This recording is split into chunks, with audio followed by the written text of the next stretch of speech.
This is the Rip and Read featuring Curtis Sliwa. Now to the Bernard McGurk studios of 77 WABC and Curtis Sliwa. And Curtis Sliwa is your upcoming host on the Rip and Read. A new wildfire burning in New Jersey, Curtis, but don't blame me. We haven't even gotten close to deep frying turkeys yet, so that's not the cause. Wait a second. Hold on a second. So, New Jersey, which has all these forest fires starting, and then they're bleeding over into New York State. Now you have a new one in Lakewood that just broke out? Yeah, this is where it's extremely dry, obviously, in New Jersey. One of the latest to start burning. The Pine Park area and Lakewood Country Club, obviously Ocean County, New Jersey, burned through 33 acres, 20% contained at last check. And, of course, they're dealing with another fire in southern New Jersey in Burlington County, 40 acres scorched there, 20% contained. Much needed rain in the forecast for New Jersey later this week. Oh, so you think that'll be the answer to all these forest fires, right? Well, they need a lot of rain, unfortunately. Well, they not only need rain, they need volunteer firefighters because, let's face it, this is not California, Washington State, Oregon, Utah, Nevada, where they're used to doing these kinds of forest fires all the time. And even there, they're in desperate need of firefighters who know how to do brush fires, put out forest fires. Are you willing to step up, Bloomfield boy? Are you willing to become a volunteer firefighter that at a moment's notice puts your bunker pants on, your big boy pants, your bunker pants, and get in there with your garden hose and fight some fires? The only concern I have is, smoke can be very damaging to your voice. And I need to stay ready just in case anything were to happen to you and they need me to fill in here at the Rip and Read at noon. I want to make sure that my voice is good to go. That's my only concern. Well, that's what they have, smoke. That's what they have respirators for en masse. So we'll hook you up with all the equipment. Oh, I'm going to sound like Darth Vader in here then. But would you be more than willing to volunteer right now for Governor Half in the Bag Murphy's Volunteer Firefighter Corps to go into Lakewood and try to stifle that fire before it begins spreading everywhere? Next thing, let's see, I'm thinking Jersey Shore. Tom's River from Lakewood, right? Tom's River. Right. And then what? You expect the ocean to put it out on the Jersey Shore? Tom's River. Man, come on, do your civic duty. Honestly, I am trying my best to make sure that anyone in Bloomfield or that surrounding area is staying within the restrictions. No, you're not. Restricting water, not using too much water. You're not listening to the mayor of the city of New York or the guy who fancies himself as mayor. He has one standing order to deal with the fires we've had in vain. Cortlandt Park, Prospect Park, and as you know, Inwood Park. No more doing barbecues. No more barbecues. Yeah. One more time, please. No more doing barbecues. So what do you plan on doing as you do every Thanksgiving year with Thanksgiving next week? Deep frying turkeys. Under normal circumstances, the fire department locally in every town, village, borough, every county will tell you that when you deep fry turkeys outdoors, as you do, the danger of sparking up a fire in a nearby home, a rooftop, or a tree is greater than in any other kind of cooking apparatus, even if you decide that you want to set up a barbecue in the back. Barbecues. No more barbecues. Just no more barbecues. No more doing barbecues. Okay. So you intend on defying the rules and regulations and deep fry your turkey? Well, first of all, this may surprise you to know, but Mayor Adams' authority does not extend beyond the Hudson River to the west boundary of Manhattan. You better tell him that. Secondly, well, he's on the news every night. What are you watching on the news at night? Mayor Eric Adams, right, in Bloomfield. Well, yeah, he might be on the TV, but I mean that we don't have to get into how the technology works. So, anyway, I'm reading from the restrictions in place for New Jersey, and it says that all fire pits and outdoor fires are prohibited unless they're contained in an elevated stove and powered by propane, natural gas, or electricity. And according to the Star Ledger, that's the, restrictions I they have thought in the place. Star Ledger was out of business. Well, they that's call right. it NJ. They call it NJ.com, but I don't call it NJ.com. Okay, I call it the New York Star Ledger. Yeah, right. No more hard copies, right? Yeah, probably not. Soon. I don't know. If let me get this straight. So it's an elevated stove. Okay, and it's propane. I have your address. If you are so pugnacious that you're going to attempt to deep fry your turkey in your backyard there, I guarantee you every fire marshal throughout Essex County will be in your backyard. You're going to sick the fire marshals on me? I'm a rat. Am I not the biggest rat who eats the Parmesan cheese? Well, I mean, I know you associate with them down in City Hall, but I didn't know that you yourself were one. And let me assure all Italian Americans in Bloomfield, that is not an ethnic disparaging remark, Parmesan cheese. You want it to be cheddar cheese, Munster cheese, Limburger cheese, whatever cheese you want. I eat it, I'm a rat. I'm warning you right now. You fire up that pit. You have that deep fry for your turkey before Thanksgiving. Man, you are going to be flooded with fire marshals from all throughout Essex County. Go ahead. I mean, how do you know when I'm going to do it? How do you know? It's quite all right. Make my day. I got a drone flying over your house, right? We got all these freaking drones here in New York City. If you want to come and have some of the turkey, you're more than welcome to come. You don't have to try to backdoor your way into an invite here. Yeah, but I got to go through Newark first. I have to wear a bulletproof body condom in order to make my way to Bloomfield, North. What do you mean? North Ward. But you could swing around and come in through East Orange. Oh, that's another place I have to put on a bulletproof body condom. Maybe I'll come in through Irvington, I was going to say this. Yeah. My God, I'm going to get lead poisoning. Why not down South Orange Avenue in Newark, right? Gee. But anyway, let's get back on track here because aside from the fact that you're not going to volunteer as a firefighter to help put out these growing fires in New Jersey, that you're going to basically decide to break the rules and regulations about deep frying your turkey. I said it's not against the rules and regulations. You saw just yesterday, 1 block from us in front of the 17th precinct, the Alfred E. Newman of the city of New York, Eric Adams, what me worry, saying the dumbest thing I've ever heard said by a mayor, and boy, that's saying a lot, in response to the crazy guy who stabbed 3 people, all of whom died, and eventually was captured. Listen to what he had to say. 3 New Yorkers, unprovoked attacks that left us searching for answers on how something like this could happen. Searching for answers on how something like this could happen. How long has he been mayor of the city of New York? Coming up on, it's going to be 4 years. I mean, He's still searching for answers. It's sort of like, let's hear what else Eric Adams had to say at this press conference. By the way, in which the police commissioner, what's his name again? Tom Donlin. Yes, nobody seems to know his name in the police department. They didn't even have him standing next to the mayor. He was so far out of the picture that when it's his time to be heard, they had to call him over to the podium. Wow. That's how restricted he was. But this is what the mayor had to say. It is a clear example of the criminal justice system, mental health system that continues to fail New Yorkers. Okay, how long has he been mayor of the city of New York, James Lippin? Officially 3 years. All right, who's in charge of the mental health care system in New York City? Thank you, Mayor Eric Adams. He oversees everything, yeah. And the criminal justice system. Did you hear him name or shame Alvin Bragg? The crimes occurred in Manhattan. This emotionally disturbed guy was housed in the Bellevue homeless shelter. He had been recently arrested a series of times and cut loose in Manhattan. How come he just can't ever say, name and shame, Alvin Bragg, the poster child of turning criminals loose into the streets of Manhattan? How come? You have your own theories as to why that is, and I'm sure you're going to expound on that. No, I'm going to do it right now. You don't seem to want to deal with the reality that the very first phone that was taken from a member of the Adams administration was not by the feds. It was by Alvin Bragg's DTs. Remember little Eric Ulrich, who looks like Pee Wee Herman, with the bow tie and everything. They snatched up his phone, and then they indicted him. But notice, what happened to his trial? Boy, that was a long time ago, right? Mm-hmm. That was almost like 3 years ago now. And the judge, who has been assigned that case, Manhattan Division, is doesn't try cases. What does that mean?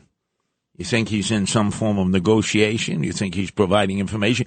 And the most recent one was Ingrid Lewis Martin. That's Noam Laden's best friend, right? Ingrid Lewis Martin. They've got pictures together. She's the Rasputin of Eric Adams. You see her in all those press conferences. She is the Svengali. As soon as she got off of a flight from Tokyo where she claimed she was taking a vacation, they met her at the terminal, remember? And they took her phones and they took her laptop. Those were DTs, detectives of Alvin Bragg's Manhattan District Attorney's Office. Man, Eric Adams ain't ever going to mention his name. In fact, if anything, he's going to be, I love Alvin Bragg. Please don't indict me, Alvin. I'm already indicted in the Southern District. Don't add insult to injury. Don't you understand? Well, I mean, but the bulk of the mayor's comments there were basically saying that the mental health system is to blame. Okay. So I think he's trying to sidestep the question of law enforcement and prosecution and stuff like that. But he's saying, oh, this was a crazy schizophrenic who got violent or something like that. Okay. And who's in charge of that in the city of New York? I mean, I guess health services or something like that. Who appoints the director of health services? I would imagine that person serves at the pleasure of the mayor. Ah, yes. And so the mayor, after close to 4 years, I don't know. Could you play that one cut again, please? That first cut of Eric Adams, wondering how something like this could occur, where a crazy person, emotionally disturbed person, pulls out a kitchen knife and, in broad daylight, walks around and starts killing people. 3 New Yorkers, unprovoked attacks that left us searching for answers on how something like this could happen. Searching for answers on how something like this can happen. It's the same thing. It's all these random attacks. Yeah, I mean, obviously, I agree with you about the way that we have failed to police and prosecute violent crime here in New York, and it being really a disgrace, like a downfall of society type thing. But I kind of think he's speaking in more like philosophical terms there. You know, how could this happen? He wants to be philosophical. Let him quote Plato, Socrates. You know, let him go to a what can we say? A symposium about the great Greek philosophers. Okay. By the way, Judge Mershon, right? We're awaiting his decision, Judge Mershon. Well, no, I guess he put it back on delay, right? He said he's taking even more time. Whose case is that? Isn't that Alvin Bragg's case? Yeah. Gee, Republicans are upset at Alvin Bragg, right, for this unfair prosecution lawfare against President among other Donald things. Trump. Yes. They don't have a candidate to run against Alvin Bragg. Do you know that, for district attorney? The Republicans don't? None. There's nobody who's going to run. None. So Bragg will run unopposed. Or I guess he might get primaried or something like that. You would think, right? Not any Democrats, no moderate Democrats have stepped up. We are 3 months away from petitioning. 3 months away. We're running out of time. Yeah. He's sitting on a $1 million war chest, Alvin Bragg, and not a Republican has emerged. But I mean, how? I guess the people in Manhattan are totally fine with what's going on. No, see, this is why my own Republicans, they're all talk. Alvin Bragg. Okay. Right? Oh, it's so unfair what he's doing to Trump, right? Lawfare. And now comes time. California, right? They manned up and womaned up.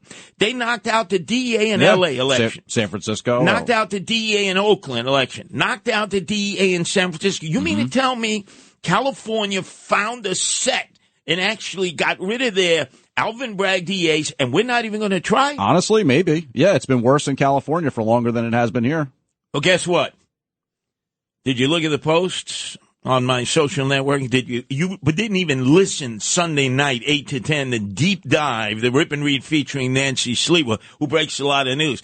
Nancy came out and said, look, if they don't come up with a candidate by Thanksgiving, because then you got to really get your rear in gear. You're running out of time. It's coming fast. She's running.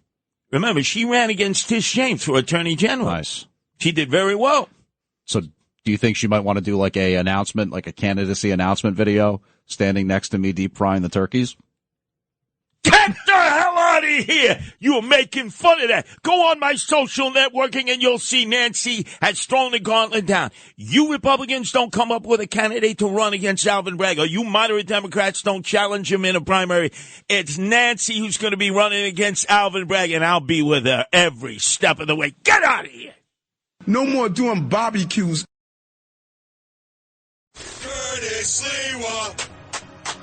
Curtis Sliwa. Rip and read. Check this out. This is the Rip and Read featuring Curtis Sliwa. Talking about Now to the Bernard McGurk studios of 77 WABC and Curtis Sliwa. This is the Rip and Read. Padre, Filio, Spiritu Santo.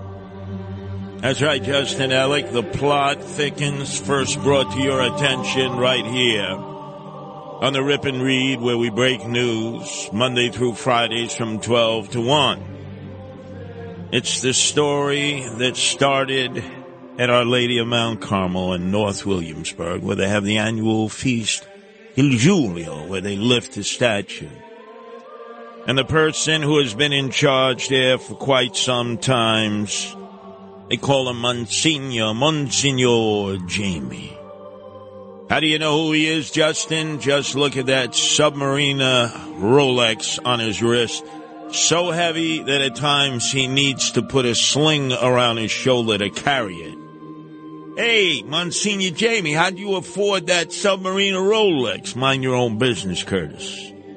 So I knew something was nefarious.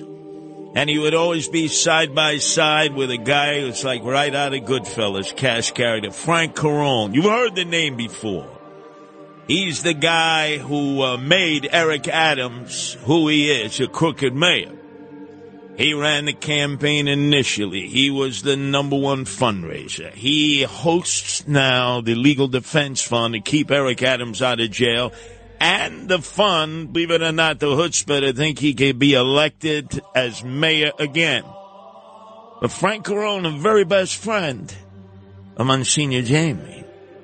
And now it turns out the Brooklyn Archdiocese, led by Bishop Robert Brennan, has said that Monsignor Jamie took $2 million out of the account of Our Lady of Mount Carmel and deposited in business accounts of Frank Carone.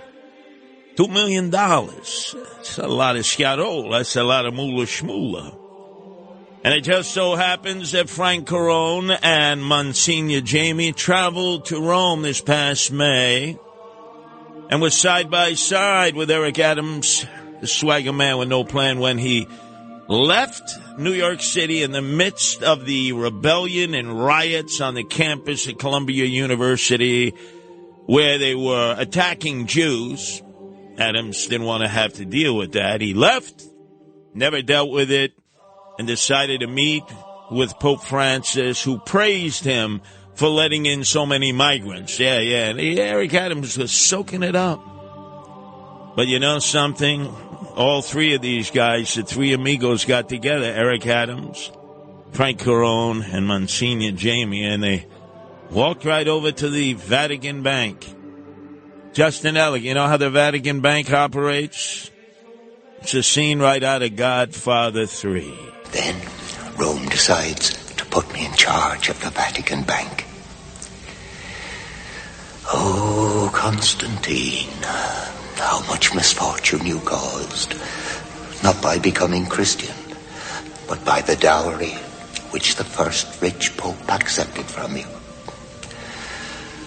How true Dante's words were. Even the sins of the flesh are simple compared to the burden of money. The burden of money. You see, the Vatican Bank is the most corrupt bank in the world. It's where folks launder their money, crooked politicians, members of organized crime, drug dealers, narco-terrorists, you name it. And you have to go check up on your account personally. You can't wire money to the account. You can't use any of the modern technology. It requires that you sit there in person. Isn't it amazing that Frank Carone and Monsignor Jamie who now says, there's no change. I'm the pastor of the parish. I'm in charge of the spiritual welfare of the parishioners of Our Lady of Mount Carmel. I didn't take $2 million. I didn't give it to Frank Carone. Well, the Eastern District of the Federal Department of Justice wants to talk with you more, Monsignor Jamie. And hey, Frank, hey, where are you, Frankie Carone? They're interested in talking to you more, too. To be continued, first broken here on the Rip and Read, where I always break news for all of you on WABC.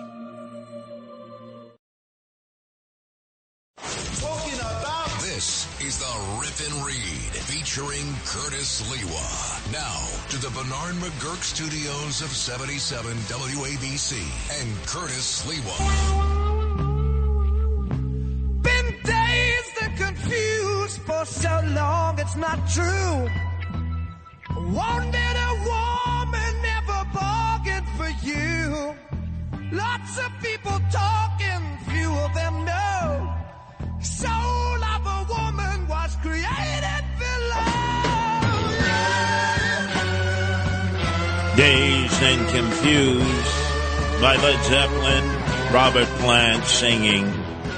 And we have a mayor, Eric Adams, swagger man with no plan, who's dazed and confused, as he exhibited yesterday after an emotionally disturbed guy staying at the Bellevue men's shelter got hold of two kitchen knives and went on a stabbing spree from Chelsea over to the East River, the FDR Drive, and then right in front of the United Nations on 42nd Street. Slayed a construction worker in Chelsea. Slayed a guy who was fishing right there in the East River. And then a woman near the United Nations. And the mayor conducted a press conference outside of the 17th precinct, which is just one block away from where we broadcast here at WABC. And after being in office for so long now, so long, since sworn in 2022 on January 1st, you would think he would know what the hell is going on in this city since he's at the controls. And he sounded like one big ball of confusion. Today we have 3 innocent New Yorkers who's going about their lives with a victim of a terrible, terrible assault. A terrible, terrible assault. These random attacks are taking place on a regular basis every day, broad daylight, it doesn't matter. And he just seems like he's so out of it, how he's so disconnected. With a police department that is void of leadership, he has created the problems that plague one police plaza. And so yesterday he decided, since the interim police commissioner gets no respect from everybody else at the police department, and that's because of Adams, he wants to really be the police commissioner in charge.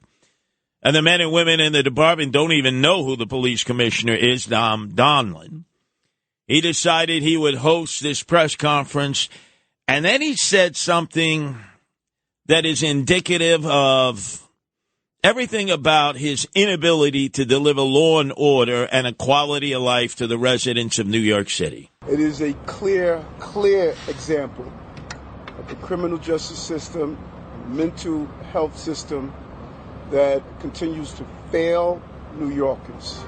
That continues to fail New Yorkers. Guy, you're in charge of the criminal justice system and you're in charge of the mental health care system, for the most part. And those parts you don't control, you never name and shame the individuals. You never name and shame Alvin Bragg, who turns criminals loose all the time, of which he did in this case. You never name and shame other DAs. You never name and shame individuals who are responsible for not upholding their sworn duty. You are in charge of mental health facilities that are just not detaining individuals and committing them to get the mental health care needs that they deserve.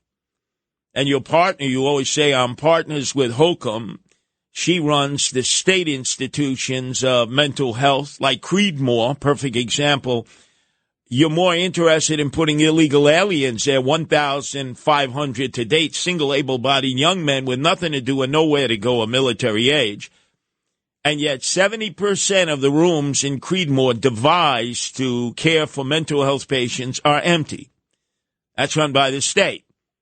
You name and shame Holcomb. Of course not. And then you stand there while every news station is there, and it's almost like you're speaking out loud to yourself. You're just befuddled by the whole situation. 3 New Yorkers, unprovoked attacks that left us searching for answers on how something like this could happen. Searching for answers, how something like this can happen. It happens every day in this city.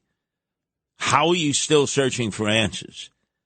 We have now coined a new phrase in New York City. It's called random attacks. Anytime, any place, anywhere, it doesn't matter who you are, where you are subject to being the victim of somebody who is emotionally disturbed. Most times, emotionally disturbed. These people need to be removed from the streets, need to be detained in mental health care facilities, need to be committed. You've never moved on that. You've never moved on that at all. And shame on you. You took over from Comrade Bill de Blasio, the part-time mayor, the dope from Park Slope, who, along with his shyster wife, Charlene, took $1.5 billion over 5 years and invested it in a program that they call Thrive that was specifically supposed to help people with mental health issues get out of the subways, get out of the parks, get out of the streets, and get them the mental health care that they needed. I can't think of one recipient who has ever come forward, one testimonial ever given by anybody in New York City that it was ever helped by Thrive. I've asked. I can't get one testimonial. Eric Adams has never named and shamed Comrade Bill de Blasio on that, or his grifter wife, Charlene, who no doubt have banked that $1.5 billion in an offshore bank. And they remain married even though they're leading separate lives now. You've heard that story. Specifically so they can't be forced to testify against one another in any kind of civil court actions to seek where it is that $1.5 billion is. That's number one. And then he put in charge of the police department after his choice, Eddie Caban, turned out to be leader of a criminal crime family at one police plaza. He had to resign in disgrace. He put in charge this guy. What the hell of his name is again? Tom Donlin. Yeah, even I wondered at times. None of the police department personnel seem to know this guy's name. It's embarrassing. Whenever I'm out in the streets or in the subways, first thing I do when I see uniformed police officers, hey, who's your police commissioner? They don't know. Yesterday in that press conference, he wasn't even near the mayor. They don't even let him near the mayor, the Q. He's got all of his appointees, and the police commissioner was like almost out of sight, out of mind until he referred to him, Eric Adams, and said, and now the interim police commissioner, Tom Donlin, who is nothing more than a lackey. I mean, a lapdog. Listen to what he had to say. Thank you to Mayor Adams for his ongoing public support. The mayor is here with us today because he truly cares about the people in New York City, and he understands that public safety is the foundation of everything we do here. So that was his only role as the interim police commissioner, to thank Mayor Adams for coming to the press conference that talked about a crazy guy killing 3 people randomly, and the mayor is wondering, gee, how could this happen? This city is just leaderless. There's no mayor. He's too busy playing footsie with Donald Trump, seeking a pardon on the phone all the time with either Trump or those who are part of Team Trump. He has no grip on what's going on in the streets or the subways. No leaders in one police plaza. It's sort of like rearranging the chairs on the deck of the Titanic. And the one person who could make a difference on this island of Manhattan is Alvin Bragg. He has been the poster child for attacks from all across the country. They always say, a district attorney like Alvin Bragg, turn him loose, Alvin Bragg. If you committed a crime, he's going to turn you loose. If you fight and stand your ground like Jose Alba in the bodega, or in this case, Daniel Penny, where the prosecution continues in his trial in Manhattan, he's going to throw the book at you. And then you would think that Eric Adams would name and shame Alvin Bragg. He won't, because remember, it was Alvin Bragg whose detectives swooped in on Eric Ulrich, his corrupt buildings commissioner, took his phones, indicted Eric Ulrich, and now he's waiting to go to trial, and it's been assigned to a judge who never hears court proceedings, which means he's probably cooperating.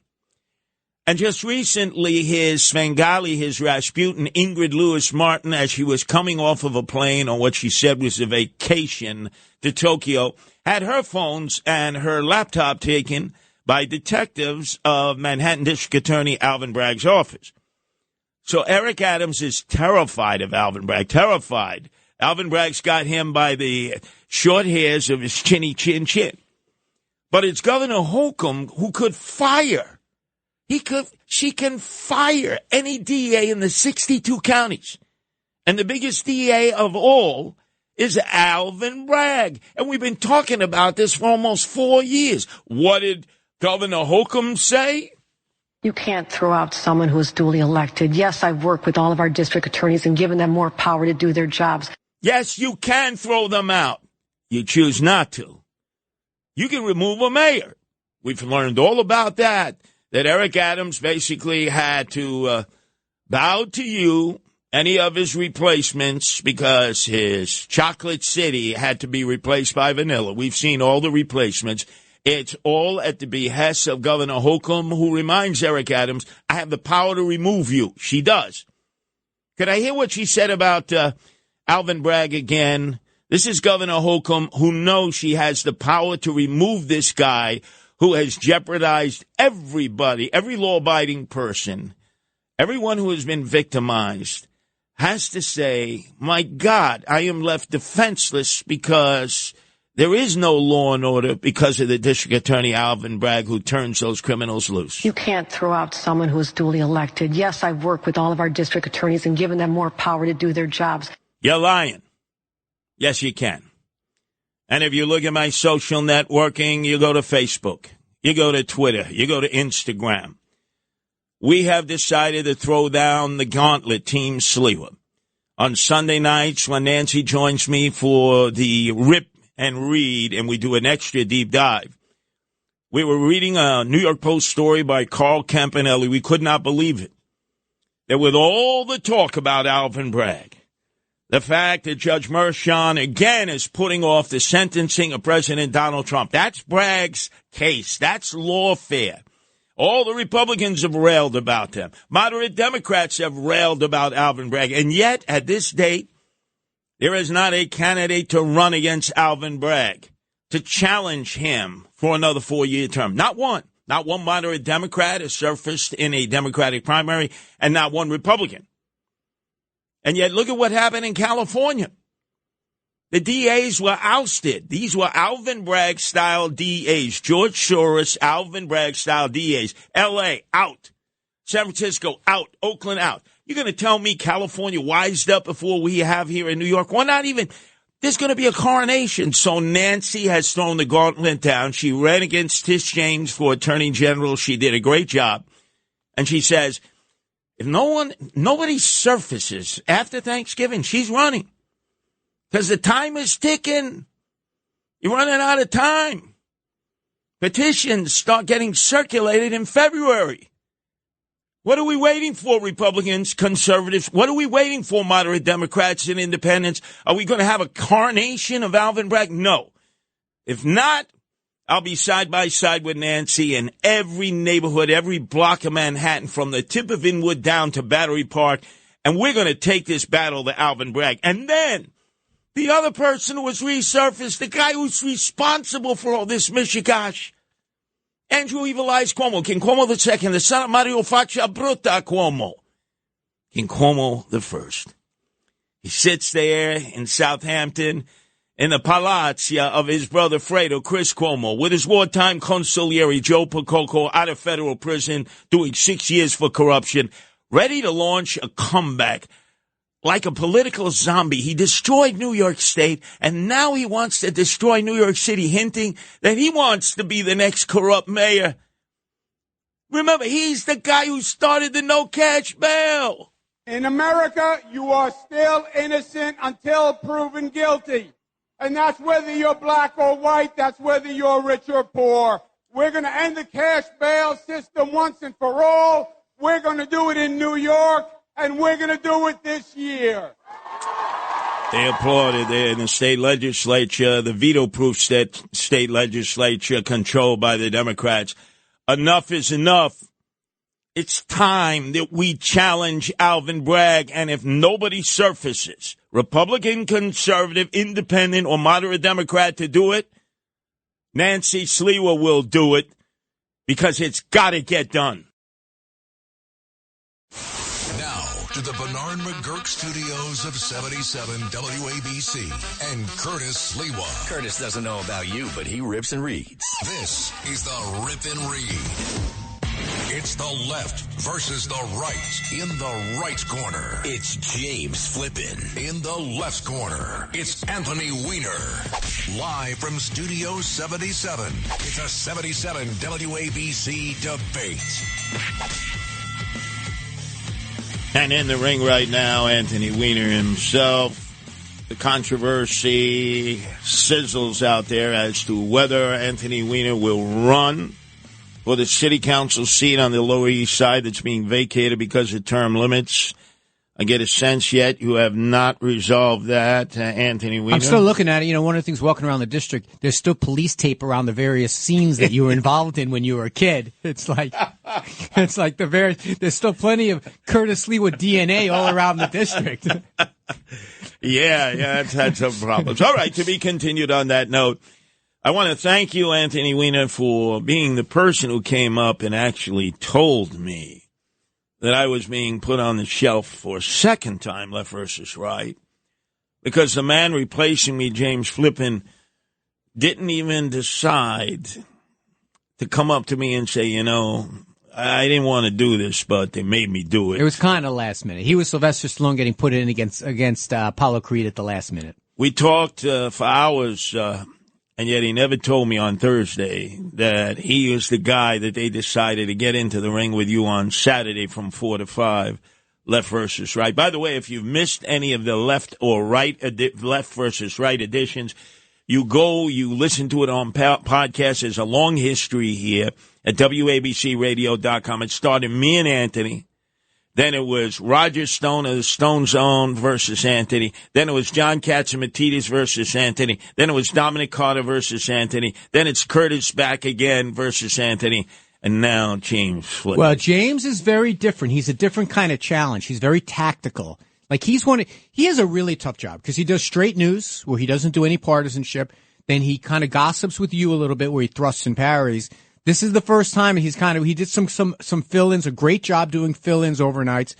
But we're seeing his personality. He's a traditional, old-line libertarian guy, even though he's a relatively young guy. I mean, look, I beat him up pretty bad that first round. I think he's going to be better the second time, but we'll have to see. So were you sort of like Paul versus Tyson? Were you holding him up? A little bit, yeah. I was like, but he shows a lot of potential. Remember, in Rocky, Sylvester Stallone did not win in Rocky, but he showed up.